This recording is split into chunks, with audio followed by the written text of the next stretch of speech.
दिल्ली के अंदर प्रदूषण के स्तर को कम करने के लिए पूरे साल दिल्ली सरकार काम कर रही है, जिसका परिणाम है कि दिल्ली में प्रदूषण का स्तर अगर हम देखें पिछले सालों की तुलना में लगातार कम हो रहा है। लेकिन सर्दियों में हम देखते हैं कि प्रदूषण का स्तर सामान्य जो पूरे साल के महीने होते हैं उससे काफी बढ़ जाता है, मौसम में जब परिवर्तन होता है। तो उसको देखते हुए सर्दियों के प्रदूषण को नियंत्रित करने के लिए सरकार युद्ध स्तर पर काम कर रही है। 21 सूत्रीय विंटर एक्शन प्लान को अलग अलग विभागों को जिम्मेदारी दी गई है जो इस पे काम कर रहे हैं। उसी कड़ी में दिल्ली के अंदर जो पटाखों से प्रदूषण होता है उसको देखते हुए पिछले वर्षों की तरह ही इस बार भी दिल्ली के अंदर पटाखों के उत्पादन, भंडारण, बिक्री और उपयोग पर जो है वो प्रतिबंध रहेगा। दिल्ली के लोगों से हमारी अपील है कि जैसे हर साल हम मिल करके प्रयास कर रहे हैं, उस सामूहिक प्रयास का परिणाम है कि प्रदूषण का स्तर कम हो रहा है। इस बार भी हम सब मिल करके इस पर मिल करके प्रयास करेंगे और प्रदूषण को स्तर को कम करने के लिए पटाखों का उपयोग नहीं करेंगे। त्योहारों को हम धूमधाम से मनाएंगे लेकिन प्रदूषण नहीं फैलाएंगे। कब तक ये प्रभावी रहेगा? ये 1 जनवरी तक जो है इसका प्रभाव रहेगा। जब से नोटिफिकेशन होगा उसके बाद 1 जनवरी तक, 1 जनवरी 2025 जो आने वाला होगा, 2025 तक। जी, अभी क्योंकि दशहरा नजदीक है, दशहरा में जो पुतला दहन होता है उसमें पिछले दिनों में हमने देखा, पिछले सालों में पटाखों का प्रयोग किया जाता रहा है। कई लोग जो ग्रीन क्रैकर्स का उपयोग करते हैं, तो उनके लिए क्या दिशा निर्देश होंगे? देखिए, हमारा पूरी दिल्ली के लोगों से एक ही अपील है,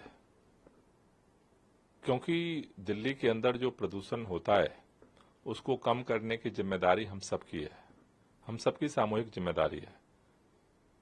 तो सभी लोग मिल करके ये कोशिश करें कि उन सभी गतिविधियों को हम कम करें जिससे प्रदूषण पैदा होता है। जहां तक इस प्रतिबंध की बात है तो नोटिफिकेशन जिस दिन जारी होगा उस दिन से और 1 जनवरी तक रहेगा। तो दशहरा में जो लोग पुतला जलाते हैं उनसे आप अपील करेंगे कि वो ग्रीन क्रैकर्स का भी इस्तेमाल? सभी लोगों से हमारी अपील है, बात केवल किसी एक की नहीं है, सभी लोगों से है कि चूंकि प्रदूषण का असर हम सबकी जिंदगी पे पड़ता है, तो हम कोशिश ये करें कि चाहे वो गाड़ियों का प्रदूषण है, चाहे वो डस्ट का पोल्यूशन है, चाहे पटाखों का पोल्यूशन है, हम जितना ज्यादा से ज्यादा इसको कंट्रोल करेंगे उतना ही दिल्ली के अंदर प्रदूषण को हम कम कर पाएंगे, यहाँ की हवा को अच्छा कर पाएंगे। ग्रीन क्रैकर्स पे भी प्रतिबंध रहेगा पूरी? ये सभी पे प्रतिबंध है, सभी पे प्रतिबंध। अभी जैसे हमने पिछले सालों में देखा, जब भी आप लोग इस प्रतिबंध की बात करते हैं, खासतौर पे दीपावली के समय में जो सवाल उठने लगते हैं, कई बार हमने देखा दूसरे दलों के लोग भी सवाल खड़े करते हैं, कुछ धार्मिक संगठन वो भी सवाल खड़े करते हैं कि दीपावली के दौरान ही क्यों इस पे बैन हो, बाकी समय क्यों नहीं? आप जैसे 15 अगस्त 26 जनवरी पे पटाखों का इस्तेमाल होता है, शादियों में भी इस्तेमाल होता है।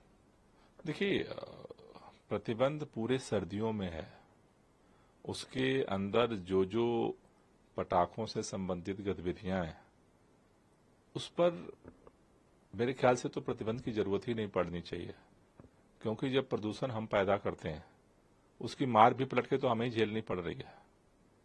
तो लेकिन अभी धीरे धीरे लोगों में अवेयरनेस आ रही है। ये मसला किसी त्योहार का नहीं है, मसला प्रदूषण से जुड़ा हुआ है और पूरे सर्दियां भर ये प्रतिबंध रहता है, क्योंकि सर्दियों में जब टेम्परेचर डाउन जाता है तो जो प्रदूषण के कण हैं वो आसमान में बिखरने की जगह वो नीचे आते हैं और वो हमारे स्वास्थ्य को लेकर के काफी निगेटिव असर डालते हैं। इसलिए इस दिशा में जो है वो कार्रवाई हो रही है। जो जो सोर्सेज हैं उन सोर्सेज को ठीक करने की कोशिश की जा रही है।